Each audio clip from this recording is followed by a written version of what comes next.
Assalamualaikum warahmatullahi wabarakatuh. Halo teman-teman, perkenalkan nama saya Fitria Monalisa, NIM 20050-20030. Saya mahasiswi Universitas Maritim Raja Ali Haji.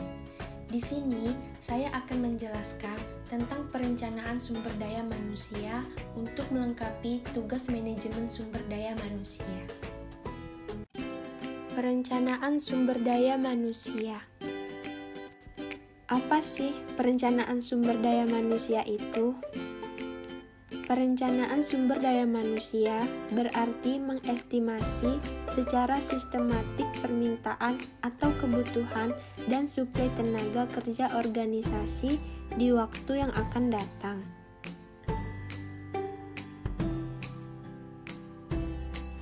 Terus, kenapa harus ada perencanaan sumber daya manusia ya?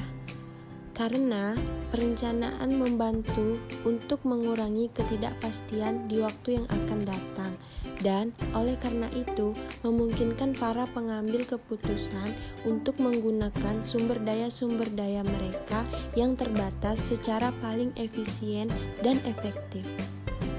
Dengan perencanaan MSDM, perusahaan mendapatkan banyak manfaat. 1. Memperbaiki penggunaan sumber daya manusia. 2. Memadukan kegiatan-kegiatan personalia dan tujuan-tujuan organisasi di waktu yang akan datang secara efisien. 3. Melakukan pengadaan karyawan-karyawan baru secara ekonomis. 4. Membantu kegiatan-kegiatan personalia dan unit-unit organisasi lainnya. Lalu, bagaimana melakukan perencanaan sumber daya manusia? Yang terlebih dahulu, harus kita pahami perencanaan sumber daya manusia berkaitan dengan apa saja.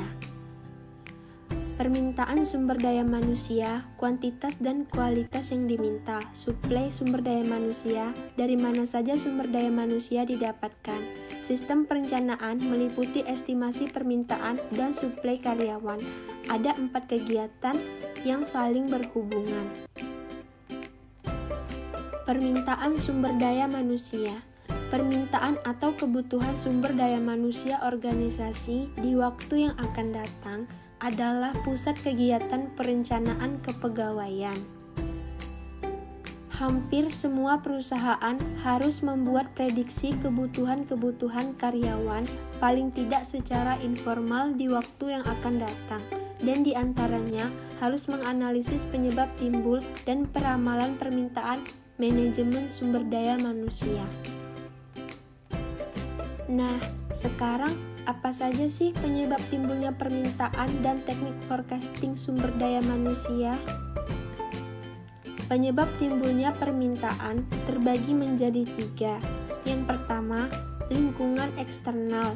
Yang kedua, organisasional. Dan yang ketiga, persediaan karyawan.